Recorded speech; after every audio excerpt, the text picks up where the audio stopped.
తెలుగుదేశం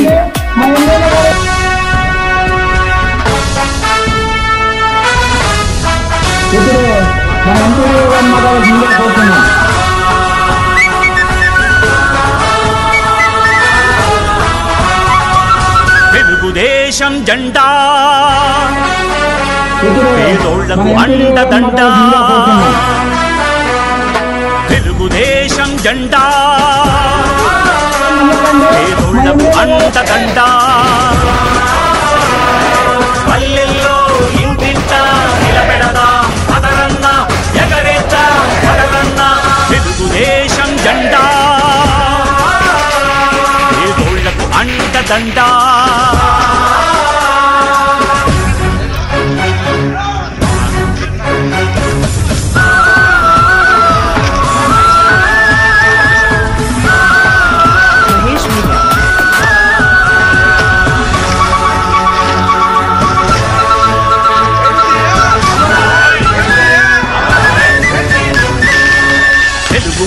కంఠం శంఖంలా మోగించినది జెండా తెలుగు పౌరుషం దేశానికి చూపించినది జెండా జన్మభూమితో స్వర్ణాంధ్రప్రదేశ్ మార్చే స్వప్నం ఈ జెండా. మా అవ్వాతాతలకు అక్క చెల్లెళ్లకు అన్నా తమ్ముళ్ళు అందరికీ పేరు పేరున నమస్కారం తెలియజేస్తున్నా. ఈ వేదిక అధ్యక్షత వహించిన వనిత గారికి, ఈ వేదిక మీద ఉన్న మా తెలుగుదేశం పార్టీ రాష్ట్ర నాయకులు, తాలూకా నాయకులు, మండల నాయకులు, తెలుగుదేశం పార్టీ కార్యకర్తలు, అలాగే ఇక్కడికున్న జెడ్పీటీసీ ప్రభావతమ్మ గారికి మరియు తెలుగుదేశం పార్టీ కన్వీనర్ శ్రీరాములకు, ఇక్కడ మరియు మరీ ముందే రాజశేఖర్ గౌడ్, మరి అందరికీ పేరు పేరున నమస్కారాలు తెలియజేస్తున్నా. అందరు కూడా సుభాన్ అందరికీ పేరు పేరున నమస్కారాలు తెలియజేస్తున్నాం. ఈరోజు 101వ రోజు మీ ముందుకు రావడం జరిగింది. ఎన్నికల్లో ఏదైతే చెప్పారో మామూలుగా ఎన్నికలు వచ్చినప్పుడు మీ దగ్గరకు వస్తారు, కానీ మేము కూడా ధైర్యంగా మీ ముందుకు రాగలుగుతున్నాం. ఈరోజు ఎస్కొండాపురం వచ్చామంటే ఒకటి గుర్తుపెట్టుకోవాల్సిన అవసరం ఎంతైనా ఉంది. ఈ 100 రోజుల్లో తెలుగుదేశం పార్టీ మన ముఖ్యమంత్రి నారా చంద్రబాబు నాయుడు గారు, అలాగే మన డిప్యూటీ సీఎం పవన్ కళ్యాణ్ గారు, మరియు మన దేశ ప్రధాని నరేంద్ర మోడీ గారు, ఈ ముగ్గురు సారథ్యంలో ఏర్పడిన ఎన్డీఏ ప్రభుత్వం ఈ 100 రోజుల్లో చాలా గొప్ప కార్యక్రమాలే చేశారు.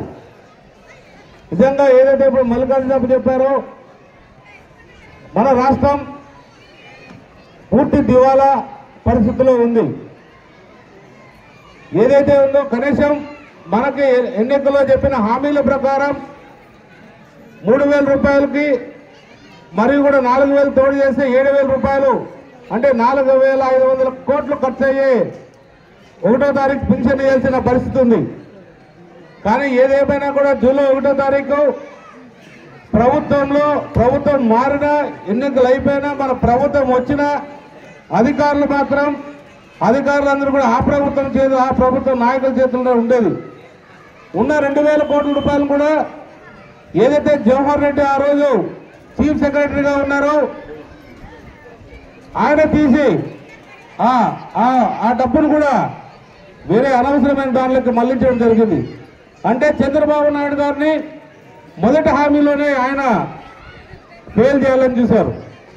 కానీ చంద్రబాబు నాయుడు చాలా గొప్ప నాయకుడు, ఆయనకి అనుభవం చాలా గొప్పది. 4వసారి ముఖ్యమంత్రిగా ఉన్నారు. అంటే ఆయన అన్ని కూడా చూసి వచ్చాడు. ఆ అనుభవంతో 4,500 కోట్లు ఏదైతే ప్రజలకు హామీ ఇచ్చారో ఒక్క వాలంటీర్ సహాయం కూడా తీసుకోకుండా మన సెక్రటరీల ద్వారా ఉదయం 5 గంటలకి ఈ పెన్షన్ ప్రారంభించే కార్యక్రమం ప్రారంభిస్తే మొత్తం అందరూ కూడా సాయంత్రం 8 గంటలకు అన్ని ఇండ్లకు కూడా పెన్షన్ చేరడం జరిగింది. ముందు కూడా వారు చేర్చుండొచ్చు, కానీ 4-5 రోజులు పట్టిండొచ్చు, వారం పట్టిండొచ్చు. వాడు ఎప్పుడు వస్తే అప్పుడు తీసుకునే వాళ్ళు. వాడు 200 తీసుకొని ఇస్తాడా, ఇంకో తీసుకొని ఇస్తాడా అది నాకు తెలియదు. కానీ ఏదేమైనా కూడా చంద్రబాబు నాయుడు గారు కానీ అధికారులు కూడా పూర్తిగా సహకరించారు. ప్రతి ఒక్క అధికారి కూడా ఏదైతే ఉన్నారో 100కి 60-70% మంది అధికారులు, 65% మంది అధికారులు మన తెలుగుదేశం పార్టీకి వాళ్ళు కూడా ఓటేశారు. వాళ్ళందరినీ కూడా మనం గౌరవించాల్సిన అవసరం మనందరి చేతుల్లో కూడా ఉంది. వాళ్ళందరితో మంచి మాటలు చెప్పి పని అవసరం బట్టి పని చేసుకోవాల్సిన బాధ్యత కూడా మనందరిపైన ఉంది. మీరు మొన్ననే చూశారు, చంద్రబాబు నాయుడు గారు విజయవాడలో వరదల్లో కనీసం మనం కూడా దిగుతామో లేదో తెలియదు, కానీ ఆయన మాత్రం 74 సంవత్సరాల వయసులో కూడా మొత్తం నీళ్ళలో ఒకరోజు నడచడం కాదు, ఏదో ఫోటోల కోసమో నడచడం కాదు, నిరంతరం 12 రోజులు ఆ వరదల్లోనే ప్రతిరోజు కూడా బస్సులో పడుకొని అక్కడే వాళ్ళకి సేవ చేస్తూ ప్రజల కష్టాలు తెలుసుకుంటూ ప్రజలకు ఏం అవసరం ఉన్నాయో తెలుసుకుంటూ అన్ని కూడా ప్రజలకు సమకూర్చడం జరిగింది. ఇలాంటి మన నాయకుడు చాలా గొప్ప నాయకుడు.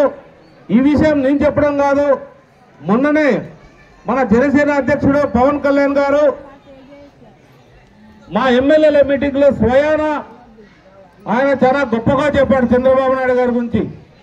ఆయన గొప్పతనం వింటా అంటే మాకు కూడా ఒక రకమైన మేము గొప్ప నాయకుడి కింద పనిచేస్తున్నంత గర్వంగా మేము ఉన్నాం.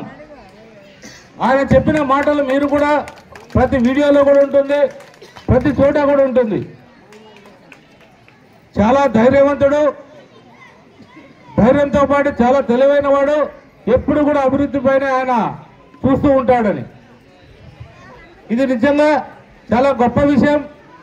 ఒకటే చూడాలి, మనం జగన్ గవర్నమెంట్ లో జగన్ గోరుముద్ద అంటే ఆయన పేరు పెట్టుకొని గోరుముద్ద పెట్టాడు.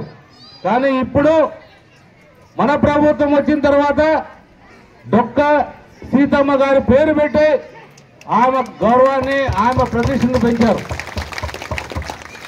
అలాగే జగనన్న విద్యా దీవెనని పెట్టారు. మన ప్రభుత్వం వచ్చిన తర్వాత దాన్ని పేరు తీసి మన అబ్దుల్ కలాం గారి పేరు పెట్టి అది కూడా ఆయన గౌరవాన్ని, ఆయన ప్రతిష్టను పెంచారు.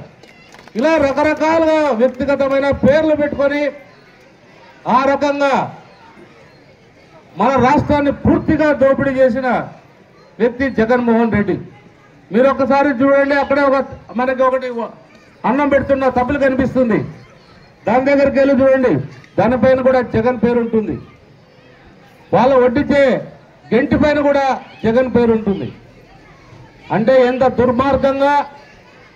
దుర్మార్గంగా జగన్ రెడ్డి పాలించాడో ఒకసారి చూసుకోండి. మీ ఇంటికి మీకు ఏదైతే భూమి ఉందో మీరు తరతరాల నుంచి కూడా చూస్తుంటారు.